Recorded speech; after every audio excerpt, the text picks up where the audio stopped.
So put the cassette tapes up there because I know you guys still remember them. George Burciaga with Ignite, as mentioned. Thank you to the City of Denver, Matthew, the entire team, for allowing us the opportunity to come and talk about people.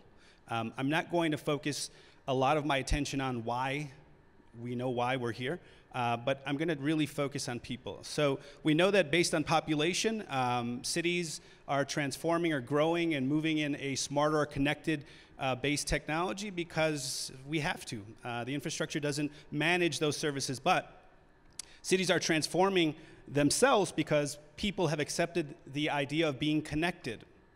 And that means if, in fact, our group, the new generations that actually are managing the way cities work, have accepted the idea of being smart and connected, then the city itself needs to start to change internally. And they have to start to rethink who they're hiring, why they're hiring, and almost to the point that we have to re-engage ourselves internally in cities to become a different city. Now, the fact is there's 24 billion IoT devices installed, will be installed by 2020, 6 trillion invested, and municipalities will increase spending by 133 billion by 2019.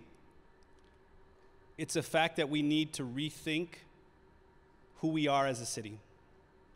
We need to challenge everyone. You heard it in the last two presentations. Diversity, the inclusion, the innovation, the change in infrastructure. Cities can't operate at the same pace because it's a different city. Traditional methods on how we procure and zone take a different person to rethink sometimes, or a different methodology or process. So we're seeing that everywhere. I was just at the US Conference of Mayors. This was a big topic for us as we're starting to reframe how cities will leverage technology moving forward to be more connected and intelligent by being connected. And the people will drive that as we move forward. You also heard that, and in the beginning of this conversation, that the transformation has begun. No, it's actually here. We're late to the party at this point if we're trying to figure it out. At this point, we need to really move at a much faster rate to rethink and challenge everyone to really become someone different. When we think about the people we'll be engaging from a talent perspective, I started to call them hyper-connected humans. I'm referring to the iGen. When my son walked up to the TV when he was 2 and he's 8 now, he went to swipe it. His idea was that genetically, by DNA, he is already built to be connected. I asked my daughter who's here in the center right to the left of Mayor Adler, at her F1 global competition. It's the largest STEM global competition in the world. She went to nationals 2 weeks ago. This is the talent that we're referring to. Look at the diverse group in this picture. This is her racing a car she built using 3D software, racing a high school student, and she's 12. And she's a young girl in engineering courses, has already made it to MIT to do the visit. The way she's thinking is different than I was thinking, because genetically she was born differently. Our talent thinks differently.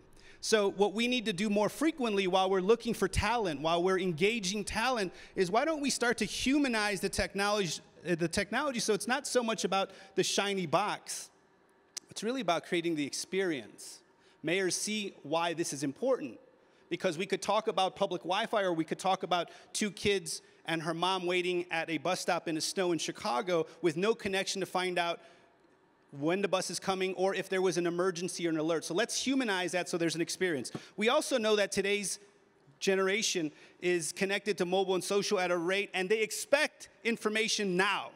There is no waiting. They wouldn't know how to wait. They, in fact, have trouble breathing if they can't move into a conversation at the rate of everyone else. We know that data analytics are now becoming the new oil. We've heard it. It's really probably overused, but it's a fact.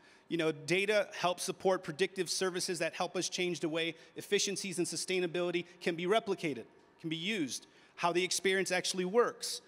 Cities need to evolve or they're going to get left behind. It's a competitive race globally to become first. Everyone is trying to rethink who they are, but we have to start somewhere with a group of folks, and this group of folks today is built to do this and engage. We really need to embrace them, and we need to embrace our future. So as you heard earlier, let's get started by rethinking and challenging everyone. Thank you.